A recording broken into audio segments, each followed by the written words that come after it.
안녕하십니까. 오늘 24번째 시간 노드의 이벤트 및 입출력에 대해서 살펴보도록 하겠습니다.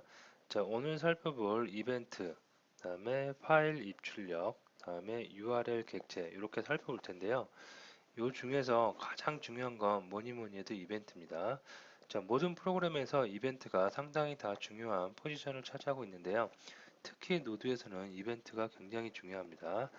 자, 노드에서 이벤트가 굉장히 중요한 이유는 노드에서 발생되는 어떠한 예를 들어서 인터넷 접속을 네트워크에 접속을 했다 해서 뭐 파일을 읽었다 또는 그 파일을 썼다 또는 어떤 데이터를 가져왔다 그런 모든 시점에 따라서 이벤트가 발생을 하게 되고 그 이벤트에 따라서 다음 동작이 어떻게 그 동작할지가 결정되기 때문에 이벤트가 굉장히 중요합니다. 그래서 자바스크립트에서도 이벤트가 중요하고 jQuery에서도 중요했지만 노드에서는 실제로 웹서버를 구현을 할 때 리퀘스트 리스폰스가 될 때 그 각 시점마다 계속해서 이벤트가 발생하고 그 이벤트에 대해서 콜백 함수로 그 리스너가 작동을 하기 때문에 굉장히 중요한 요소라고 볼 수가 있겠습니다.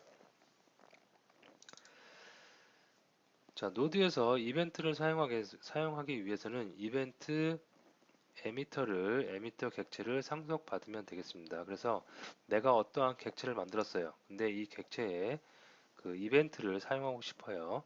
내가 만든 이벤트이건 기본적으로 제공하는 이벤트이건 이벤트를 사용하고 싶다. 그러면 이벤트 에미터를 상속을 받아 주시면 되겠습니다. 자, 내가 만든 객체가 아니고 노드에서 기본적으로 제공하는 객체라고 할 때는 기본적인 제공하는 객체는 거의 대부분 이벤트 에미터 객체를 상속받고 있습니다, 이미. 그래서 그냥 쓰시면 되겠고요. 내가 만든 객체는 상속을 받고 있지 않겠죠, 처음에. 내가 만들었으니까. 그때는 코드상으로 이벤트 에미터 객체를 상속받은 다음에 거기서 이벤트 에미트 제공하는 on 메소드, once 메소드, emit, 그다음에 remove listener 등의 메소드를 사용하시면 되겠습니다. 자, 그러면 내가 어떠한 객체를 만들었다. 그리고 이 객체에 뭔가 이벤트를 해주고 싶어요. 이벤트가 발생했을 때 어떤 기능을 하고 싶어요. 그러면 이벤트 에미터 객체를 상속하겠죠. 이게 첫 번째 단계고요. 이렇게 상속을 받고 나서 보면 이벤트 에미터가 제공해주는 원 메소드, 원스 메소드, 에미트 메소드, 리무브 리스너 등의 메소드를 쓸 수가 있는데요. 메소드를 굉장히 중요한 겁니다. 한 번씩 살펴보고 넘어갈게요. 자, 온 메소드는 해당 이벤트를 연결할 때 사용합니다. 예를 들어서 이벤트가 뭐 파일 전송이 끝났다 그러면 stop 내가 이제 그 개발자가 직접 만든 이벤트가 있을 수가 있겠죠. 예를 들어서 스탑 메소드가 발생을 했을 때 어떠한 기능을 해라. 그러면 뭐 이렇게 해서 리스너를 달아주겠죠. 예, 이거 쭉 달아줄 겁니다. 여기다가는 어떤 거 해라. 이럴 때 객체와 요 이벤트를 연결해주는 메소드가 바로 on 메소드입니다. 그래서 이따 코드를 보면 더 잘 아실 텐데요. on 메소드를 해주시고 이렇게 on 메소드를 이용해서 스탑 메소드가 발생이 되면 이런 기능 핸들러 리스너죠. 이런 기능을 해라 라고 명시를 해주면 되겠습니다. 그래서 이벤트를 연결하는 기능이 있고요. 원스는 on하고 똑같은 기능은 똑같은 기능인데 이벤트를 연결하는 건 똑같습니다. 근데 한 번만 이벤트가 연결되게 하고요. 두 번째 이벤트 발생했을 때부터는 이벤트 연결을 끊어버리는 그런 역할을 할 수가 있습니다. 딱 한 번만 연결해준다. 즉 한 번만 이벤트가 실행된다. 라고 보시면 될 수가 있겠고요. 에미트는 이벤트를 전달하는 겁니다. 자, 이벤트는 시스템에서 자동적으로 올라오는 이벤트가 있을 수가 있고요. 사용자가 직접 이벤트 객체를 만들어서 날릴 수도 있겠죠. 우리가 자바스크립트와 jQuery에서 기본적으로 제공하는 거, 클릭 이벤트라든가 이런 거, 그거를 사용할 수도 있지만 사용자가 직접 이벤트를 만들어서 사용할 수도 있다고 그랬죠. 그때 emit라는 메소드를 이용해서 이벤트를 내가 만든 이벤트를 전달할 때 사용합니다. 여기서 이벤트를 전달하면 그 이벤트가 어디로 가요? 연결되어 있는 이쪽으로 가겠죠. 이쪽으로 가서 해당하는 리스너가 실행이 될 수가 있겠습니다.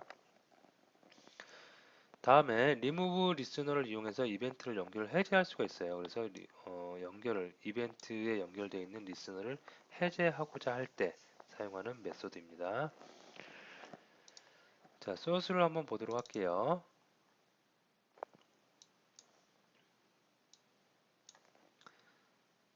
자, 개발자가 직접 객체를 만들고요. 그 다음에 그 객체를 만든 다음에 그 객체에다가 메소드를 이용해서 이벤트를 연결하는 그런 예제입니다. 자, 먼저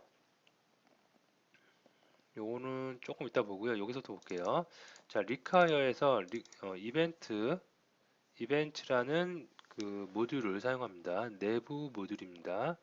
그래서 이벤트라는 그 모듈을 사용하고요. 이걸 약간 좀 풀어서 쓰면 어떻게 되는 거냐면, 자, 처음 보시는 분들을 위해서 약간 풀어 쓰겠습니다. 자, 이벤트라는 모듈을 우리가 가져올 수가 있고요. 이 이벤트라는 모듈 객체 안에는 뭐가 있냐면, 이벤터라는 객체가 또 있습니다. 이거를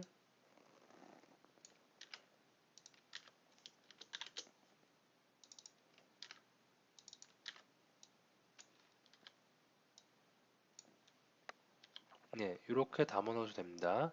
그래서 요거를 이 두 과정이죠. 모듈을 가져오고 그 모듈 안에 있는 또 객체를 가져오고, 그죠? 이 두 개의 과정을 하나로 이렇게 쓴 것이 바로 위쪽의 표현식입니다.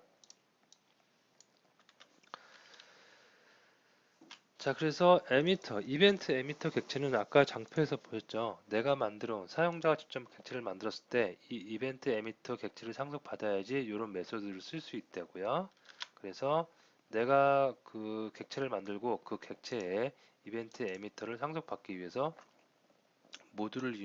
이벤트 모듈을 이용해서 이벤트 에미터 객체를 가져왔습니다. 자, 그리고 템포 오브젝트. 자, 오브젝트를 하나 만들어요. 그래서 얘는 뭐냐면, 자, this는 실제로 객체 자신을 뜻하죠. 자신에다가 온 메소드가 뭐였냐면, 이벤트 에디터에서 상속받을 때 사용하는 온 메소드, 이벤트 연결하는 메소드였습니다. 그래서 fire라는 이벤트가 발생을 하면 이 뒤쪽에 있는 콜백 함수죠. 리스너입니다. 이 콜백 함수가 실행을 해라. 어떤 거를 실행하는지 봤더니 그냥 콘솔 창에다가 fire 이벤트라고 로그 찍고 있습니다. 자, 그리고 util의 inherit라는 메소드를 이용하고 있는데요. 자, util은 뭐 하는 녀석이냐면, 자, 템포 오브젝트를 우리가 만들었는데, 이 템포 오브젝트가 이벤트와 관련된 온 메소드를 이용하려면, 아까 장표에 봤듯이 이벤트 에미터라는 객체를 상속받고 있어야 된다고 그랬죠. 자, 이때 객체가 이벤트 에미터를 상속받기 위해서 사용하는 메소드가 inherit 메소드입니다. 자, 그래서 util이라는 모듈을 가져오기 위해서 맨 위쪽에 이렇게 require 메소드를 이용해서 util 모듈을 가져온 것이고요. 그것을 util에다가 변수에 담아놨습니다. 그래서 inherit 메소드를 이용해서 temp 오브젝트는 이벤트 에미터 객체를 상속한다 라고 우리가 구문을 적어줄 수가 있겠습니다. 자, 이렇게 해서 상속을 했기 때문에 우리는 on 메소드도 이용할 수 있고요. 네, 자, 여기까지 됐고, 그 다음에 이제 객체를 위해서 우리가 지금까지 객체를 만들고 객체에다가 상속까지 했습니다. 자, 그러면 한번 여기서 이제 인스턴스를 뽑아내는 과정이에요. new 키워드를 이용해서 생성자를 이용해서 템프 오브젝트 위에서 만든 객체를 갖다가 객체를 생성했습니다. 메모리에 객체를 하나 만들고 그 다음에 그것을 인스턴스 obj 인스턴스로 만들었습니다. 자, 그 다음에 여기 보시면 set timeout이라고 그래가지고요. 3초 뒤에 뭔가 실행하죠. 이 안쪽에 있는 구문이 실행하죠. 실행하는 걸 봤더니, 자, 3초 뒤에 뭘 하냐면 콘솔 로그 파이어 이벤트 애프터 3세컨드 3초 후에 파이어 이벤트가 발생을 할 거래요. 그리고 오브젝트가 뭐냐면 얘죠. 이 녀석의 인스턴스 객체입니다. 거기다가 이벤트 날린대요. 파이어 날린대요. 자, 이 에미트 내가 만든 객체에 있는 메소드 아니죠. 근데 내가 사용할 수 있죠. 어떻게? 상속을 받았으니까 누구를? 이벤트 에미터 객체를 상속받았기 때문에 에미트 이벤트 전달하는 메소드를 우리가 바로 여기서 이렇게 쓸 수가 있는 겁니다. 자, 이벤트를 전달해주는 기능이 있는 에미트 메소드에다가 파이어를 적어놨어요. 그러면 이 파이어 메소드가 저기 이벤트가 3초 뒤에 파이어 발생되겠죠. 이벤트가 발생되면 이 녀석을 누가 듣고 있어요? 온이 있죠, 여기. 온이 얘가 듣고 있는 거죠. 듣고 있다가 이 안쪽에 있는 구문이 리스너가 실행될 수가 있겠습니다. 자, 그래서 이것을 한번 실행을 해보면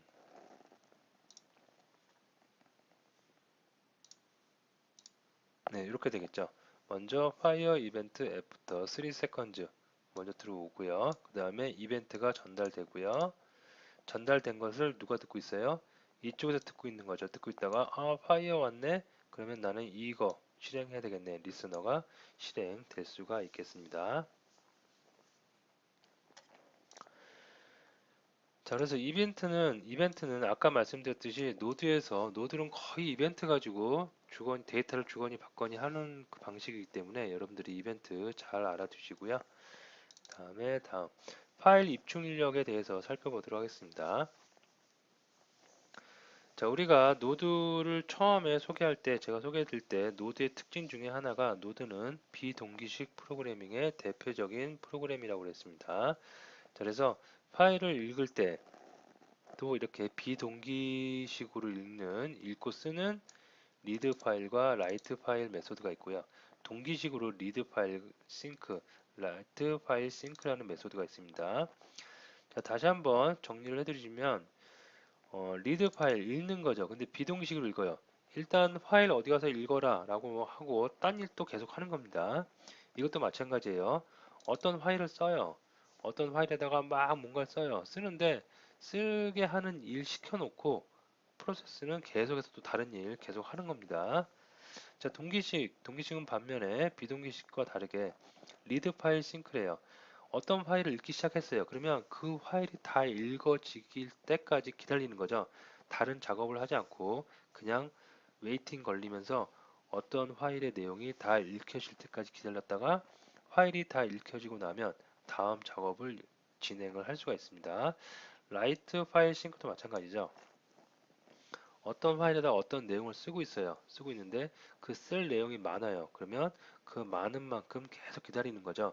기다렸다가 그 쓰는 내용이 다 끝나고 나면 쓰기 작업이 다 끝나고 나면 다음 작업이 진행될 수가 있겠습니다. 자, 물론 이렇게 보시면 비동기식과 동기식 어떤 것을 써도 상관은 없겠지만 노드는 비동기식 방법을 진행하는 프로그램이라고 그랬습니다. 그래서 이 앞에 있는 리드 파일, 라이트 파일이 뒤쪽에 있는 동기식 리드 파일 싱크, 라이트 파일 싱크보다 월등히 훨씬 더 많이 쓰입니다. 자, 어쨌든 이렇게 파일 입출력을 하기 위해서는 우리가 파일 시스템에는 FS 모드를 가져와야 되는데요. 이 모듈을 가져오고 그 다음에 그 모듈에 있는 리드 파일, 라이트 파일, 리드 파일 싱크, 라이트 파일 싱크를 사용하시면 되겠습니다. 자, 08번을 좀 볼게요.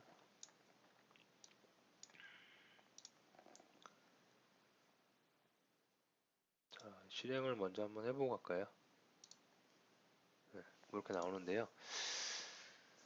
자, 보시면 자, 일단 파일 입출력을 사용하기 위해서 나는 fs 모듈을 사용하겠다 라고 해서 require 명령으로 fs 모듈을 가져오고 있습니다. 자, 비동기식 파일 읽기부터 봅니다. 자, read 파일 메소드를 쓰고 있어요. 그래서 hello 텍스트는 지금 이 파일 js 파일 08과 같은 경로에 있는 거죠. 이거 같은 거죠. 그래서 나와 같은 경로에 있는 hello txt 파일 읽겠다. 이 녀석입니다. 미리 만들어 놓고요. 자, 이 녀석에는 hello라고 이렇게 명시가 되어 있습니다. 이 파일을 어떻게 읽는 거죠? 리드. 예, 읽고 있습니다. 그리고 두 번째 매개 변수로 UTF 파일 인코딩 정보 들어가 있고요. 이거를 읽을 때 그 다음에 그 펑션으로 다 읽고 나면은 실행되는 에러가 발생하면 에러 데이터가 올 것이고 데이터는 읽어진 스트링 값 데이터가 올 것입니다. 그래서 그 데이터를 출력을 해본 거죠. 출력을 했더니 헬로우라고 찍혔습니다. 자, 근데 여기 중요한 거는 요거를 조금 다 추출하고 요거만 보세요. 자, 요거만 보시면 리드 파일은 비동기식이죠. 비동기식이기 때문에 어떤 결과가 나타나냐면 자, 위에서부터 프로그램이 진행합니다. 쭉 들어서 헬로 텍스트를 읽어라, UTF 파일을 읽어라, 읽고 나면은 에러가 있으면 에러 메시지 던져라, 읽은 데이터를 콘솔 창에 뿌려라 라고 하고 왔습니다. 또 다음에 보니까 콘솔 로그 리드 파일 엔드 리드 파일이 끝났대요. 이렇게 있죠. 자, 이렇게 코드상으로 보면 순서가 어떻게 되냐면 여기 있는 순서가 먼저 진행이 될 거고 그 다음에 두 번째로 이 순서가 진행이 될 겁니다. 그러면 콘솔 로그 데이터는 헬로우 찍히는 거니까 콘솔 로그 헬로우 이렇게 됐고요. 그 다음에 리드 파일 엔드가 있는데 얘가 두 번째로 찍힐 것입니다. 근데 보시면 다시 실행을 해볼게요. 헷갈릴 수 있으니까 네, 다시 보시면 이 데이터 헬로우 느낌표가 먼저 출력된 것이 아니고요. 리드 파일 엔드 요 문구가 스트링 값이 먼저 출력이 됐죠. 그리고 뒤에 헬로우 느낌표가 출력이 됐습니다. 이게 왜 이러냐면 비동기식으로 진행이 되기 때문에 그렇습니다. 자, 일단 읽어라라고 명령을 주고 얘는 그냥 빨리 나온 거예요. 읽던 말던 나는 모르겠다. 에러가 나던 데이터를 정상적으로 읽어오던 나는 모르겠고 다음 작업 계속 하겠다 라고 해서 이 작업을 실행한 거고요. 이 작업이 실행되고 나서 보니까 에러가 없이 정상적으로 이 파일을 hello txt 파일을 정상적으로 다 읽었어요. 읽었기 때문에 콘솔에 데이터를 출력해 보니까 헬로우가 출력이 될 수가 있겠습니다. 이게 바로 비동기식 파일을 읽는 예입니다. 이처럼 비동기식은 다 어떤 작업을 시켜놓고 나서 그 작업의 결과가 어쨌든 간에 다음 작업으로 바로 그냥 넘어가는 방식 이게 비동기식이라고 생각하시면 되겠습니다. 자, 다음에 비동기식 파일 쓰기도 있어요. 쓰기 hello world txt 파일을 만드는 거죠. 그래서 여기 보시면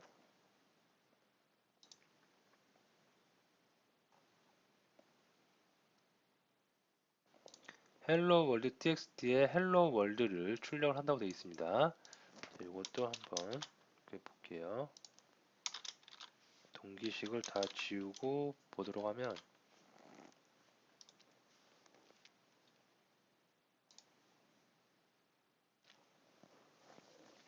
예, write 파일 먼저 실행이 됐고요. 그 다음에 자, 파일을 쓸 때 뭔가 에러가 났으면 에러를 출력하는데 에러가 널이죠. 에러 없이 지정한 겁니다. 이 내용이 뒤따라서 실행이 되는 것을 볼 수가 있습니다. 이것도 마찬가지로 비동기식이기 때문에 아래쪽에 있는 내용이 먼저 쓰여지고 그 다음에 위쪽에 있는 내용이 진행된 것을 확인할 수가 있습니다. 자, 헬로 월드 텍스트는 어딘가에 만들어졌을 텐데요. 새로 고치 한번 해볼까요? 네, 여기 나와 있네요. 그리고 그러면 여기 나와 있습니다. 예. 파일이 있으면 이렇게 파일을 덮어 씌워 버리고요. 파일이 없으면 새로운 hello world txt라는 파일을 만들어서 쓰기 기능이 되어질 수가 있겠습니다. 자, 지금까지 비동기식으로 파일을 읽고 쓰는 것에 대해서 살펴봤는데요. 동기식으로 파일을 읽고 쓸 수도 있죠. 그러면 어떻게 되느냐?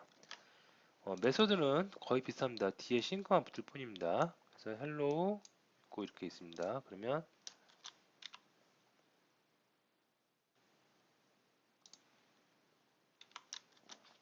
자, 비동기식을 제가 주석 처리했고요. 자, 어떻게 되는지 봅니다.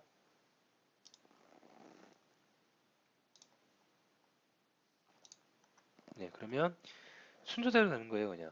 얘 먼저 되고요. 읽는 거예요. 읽는 기능하고 그 다음에 콘솔창 뿌리고 또 동기식으로 또 얘 쓰고 얘 끝내고 위서부터 하나씩 하나씩 순서대로 한 작업이 끝나고 날 때까지 기다렸다가 다음 작업이 실행되는 것, 이것을 우리가 동기식이라고 할 수가 있겠습니다. 그다지 많이 쓰이는 방법은 아닙니다. 동기식은 노드에서는 거의 대부분이 비동기식으로 이루어진다고 보시면 되겠습니다.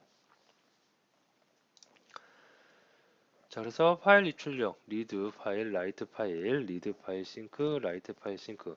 요거 외에 스트림 방식으로 대부분 프로그램들이 이용하는 스트림 방식으로 파이프를 이용해서 데이터를 읽고 쓰는 방식도 있습니다. 자, 그런 방식은 그런 기능이 있을 때 여러분들이 레퍼런스 문서 등을 참고해서 구현을 해 주시면 될 듯 합니다. 자, 그 다음에 URL 객체, 간단한 URL 객체 하나 알아볼 텐데요. 우리가 지금 HTTP 프로토콜을 이용해서 웹 서비스와 관련된 노드 서버 구현을 학습하고 있기 때문에 URL 객체도 한번 알아보도록 하겠습니다. 자, URL 객체를 알아볼 텐데요. 예. 자, URL 객체도 이렇게 require 명령으로 우리가 모듈을 가져올 수 있고요. 기능을 가져올 수 있고 URL 객체에는 어떠한 기능들이 있는지 한번 파스하고 포맷이 보이는데요. 이런 기능들을 이용할 수 있고 그 다음에 쿼리 스트링이라는 또 모듈도 있습니다. 그래서 쿼리 스트링도 한번 이용해 보도록 하겠습니다. 자, 먼저 URL 객체에 파스라는 기능이 있는데요. 자, 이건 뭐냐면 구글에다가 자, 여기 안쪽에 보시는 게 이게 뭐냐면 구글 사이트에다가 예를 들어서 뭐 노드라고 한번 검색을 해봤어요. 그러면 이 노드에 검색하기 위해서 URL 창이 바뀌죠. 쿼리 문이 쭉 나오는 겁니다. 여기 물음표 다음부터가 쿼리죠. 그래서 Q는 노드고 AND가 구분자죠. 그래서 R, L, Z는 1일치 뭐 이렇게 나오고 그 다음에 OQ는 또 노드고 이렇게 나가죠. 이것을 갖다가 지금 이렇게 쭉 다 문자열로 나타낸 것입니다. 자, 이렇게 길고 잘 알아보지 못하는 이런 문자를 갖다가 URL 객체를 이용해서 모듈을 이용해서 파스를 하면 얘가 각각 내가 알아보기 쉽게 이렇게 커리문이 하나의 객체로 뽑아져 나올 수가 있습니다. 그래서 실행을 먼저 한번 해볼게요. 실행을 해보면 temp URL을 출력을 해보면 오브젝트로 나와요. URL 객체, 얘를 갖다가 하나의 객체로 만들어서 그 객체 안에 정보들을 다 하나씩 나눠서 정보들을 갖고 있는 겁니다. 그 다음에 지금 내가 만든 URL 객체에 또 URL의 포맷을 하면 얘는 객체를 다시 이렇게 스트링 문자열로 바꿀 수가 있는 겁니다. 그래서 이렇게 쭉 바꿀 수가 있겠죠. 자, 그래서 정리를 하면 URL 객체의 파스와 포맷이라는 메소드가 있는데 파스는 뭐냐면 해당 URL의 문자를 URL 객체로 만드는 명령이 파스고요. 다음에 포맷은 이렇게 URL 객체로 만들어 놓은 객체를 다시 문자로 변환해 주는 기능이 포맷입니다. 그리고 출력을 실제로 해보면 객체이기 때문에 URL 객체이기 때문에 오브젝트가 나온 거고요. 얘를 갖다가 다시 스트링으로 변환했기 때문에 다시 스트링 문자열로 출력되는 것을 확인할 수가 있겠습니다.